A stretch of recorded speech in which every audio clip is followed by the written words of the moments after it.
His Majesty, King Hassan II of Morocco, who we met this morning and was my guest at luncheon.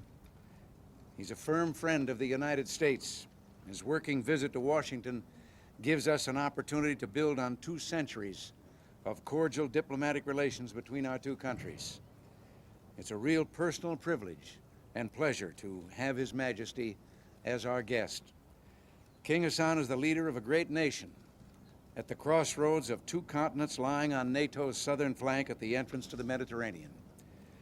It has deep ties to Africa, Europe, the Middle East, and the whole Islamic world. We therefore discuss not only bilateral relations, but a wide range of regional and global issues. I deeply value the depth of experience and breadth of vision that His Majesty brings to the issues of profound mutual concern. His Majesty briefed me on the latest developments in his efforts to reach a peaceful settlement of the conflict in the Western Sahara, and I expressed my admiration for his support of the OAU, Organization of African Unity, referendum.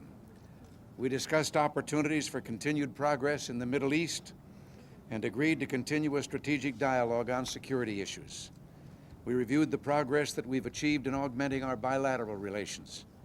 The Binational Committee for Economic Relations that Secretary Baldrige chaired last January, the Joint Military Commission that held its first meeting last month, and the agreement establishing a binational commission for cultural and education exchange that Secretary Haig signed in Morocco in February. We considered other opportunities for closer cooperation between our 2 countries in private investment, trade, and other areas. And I expressed to His Majesty the great value the United States places on cooperation with him and on friendship with Morocco, a country that stood with us at our independence, fought at our side during the Second World War, and joins with us today in the quest for world peace and security. Your Majesty, we're honored to have you here, and we bid you welcome. Mr. President, I shall try to be understood against and even my very bad English, but I shall try to speak the language of the heart to thank you very deeply, you and your government and your people, for your hospitality.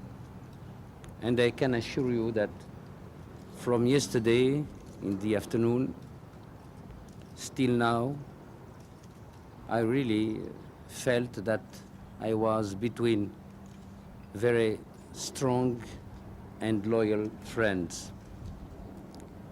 Naturally, the nature of the problems of the United States and the nature of our problems in Morocco, they have not the same volume, and they are not at the same level.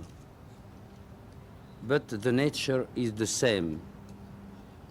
Our problems, like yours problems, are to live in the dignity, in the freedom, and in the way of life which our people chose for themselves, and for the future.